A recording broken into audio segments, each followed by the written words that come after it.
అందరికీ నమస్కారం. రాష్ట్రంలో రైతు భరోసా డబ్బులకు సంబంధించి ఇప్పటికే మన ముఖ్యమంత్రి గారు అయితే సీఎం గారు అయితే స్పందించడం అయితే జరిగింది. అయితే ఒక విషయం అయితే అర్థం కాదన్నమాట. ఏమయ్యా రైతులకును సర్పంచులకు అసలు లింక్ పెట్టినవి ఏంటయ్యా సీఎం రేవంత్ రెడ్డి గారు? ఇప్పటివరకు చూసుకున్నట్టయితే రైతు భరోసా చూసుకున్నట్టయితే మనకు ప్రెస్ నోట్ ద్వారా కూడా అక్కడ మనం చూసుకున్నట్టయితే రైతు భరోసా డబ్బులకు సంబంధించి ఇప్పుడు మన విలేజ్లలో నూతన గెలిచిన సంవత్సరం సంబంధించి ఏదైతే 2026 జనవరిలో రైతు భరోసా విడుదల చేస్తారట. అయితే మనకు దీనికి సంబంధించి కూడా మరి తేదీలు అయితే ప్రకటించలేదయ్యా వీళ్ళు చూసుకున్నట్టయితే. మరి డబ్బులకు సంబంధించి ఎప్పుడు పడతాయి అనే దానిపై అయితే మనకు క్లారిటీ అయితే ఇవ్వలేదు. కానీ సర్పంచులకు రైతు భరోసాకు సంబంధించి విలేజ్లో నివసిస్తున్న రైతులకు వచ్చేసి కూడా ముడిపెట్టడం అయితే జరిగింది. సో ఇప్పుడు ఒకవేళ రైతు భరోసా పడని వారందరూ కూడా సర్పంచుల కాడికి పోయి మాకు రైతు భరోసా పడలేదు అని అయితే మీకు అడిగే హక్కు అయితే ఉండడానికైతే రాష్ట్ర ప్రభుత్వం అక్కడ సీఎం గారే చెప్పడం అయితే జరిగిందనమాట. సో రాష్ట్రంలో చూసుకున్నట్టయితే రైతు భరోసా డబ్బులకు సంబంధించి మనకి ఏ రోజు అమలు అవుతుందనే దానిపై అయితే మనకి ఇక్కడ ప్రధానంగా ఒక 2-3 అంశాలకు సంబంధించి అయితే ముఖ్యమంత్రి గారు అయితే స్పందించడం అయితే జరిగిందనమాట.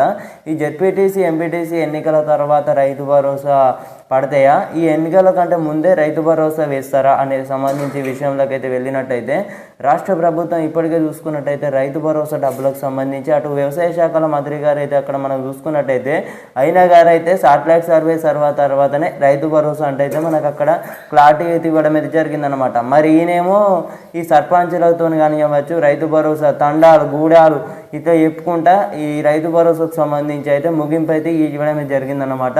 సో రాష్ట్ర ప్రభుత్వం వచ్చేసి 10 ఎకరాల వరకు వచ్చేసి కూడా కట్ ఆఫ్ అయితే పెట్టినట్లు అయితే తెలుస్తుంది. సో ఇప్పటికే చూసుకున్నట్టయితే పెన్షన్దారులు అందరు కానివ్వచ్చు రైతు వాళ్ళు అందరు చూసుకున్నట్టయితే చాలా అంటే నమ్మకాలు అయితే ఉన్నాయన్నమాట ప్రభుత్వం మీద చూసుకున్నట్టయితే.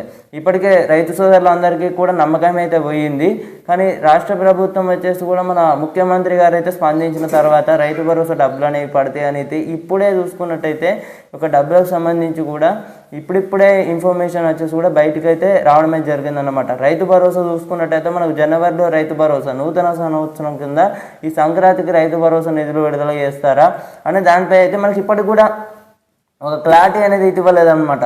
సో ఈ మధ్యకాలంలో మరి రైతు భరోసా నిధులు విడుదల చేస్తారా? ఈ సాటిలైట్ సర్వే అనేది చేసినట్లయితే ఇప్పుడు కొందరేమో పొలాలు ఎత్తారు, అందరు పొలాలు వేయరు కదా, ఇప్పుడిప్పుడే నాట్లు పడతాయి, అంతటా పొలాలు పడవు. సో ఇప్పుడు సర్వే చేసినట్లయితే బీడు భూములు ఉంటాయి చూసిర్రా, వాటికైతే పూర్తిగా రైతు భరోసా పడేది.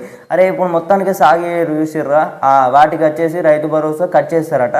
ఈ సాగు చేస్తారు చూసిర్రా, ఈ సర్వేలో తేలిన భూములే, ఆ సాటిలైట్ సర్వేలో తేలిన భూములకే ఈ రైతు భరోసా అందిస్తారట. అలాగే రైతు భరోసా రాని వారు అందరూ కూడా సర్పంచులను వచ్చేసి మీరైతే ప్రశ్నించవచ్చు అన్నమాట. అంటే మాకు రైతు భరోసాకు సంబంధించి ఎందుకు పడలేదని అయితే మీరు అక్కడ కనుక్కోవచ్చు అన్నమాట. సో ఇదన్నమాట విశేషాలకు సంబంధించి అక్కడ చూసుకున్నట్టయితే ముఖ్యమంత్రి రేవంత్ రెడ్డి గారు సర్పంచులకు కానీ ఇవ్వచ్చు, ఇటు రైతులకు వచ్చేసి ముడి అయితే చేయడమే జరిగిందన్నమాట. సో ముడి పెట్టిర్రన్నమాట. సో చూడద్దాం డబ్బులకు సంబంధించి కూడా మీకు ఒకవేళ విడుదల చేసిన పడిన వారందరూ కూడా సర్పంచుల దగ్గరికి అయితే వెళ్ళి మీరైతే అడగచ్చు అన్నమాట మీ యొక్క డబ్బులకు సంబంధించి చూసుకున్నట్లయితే.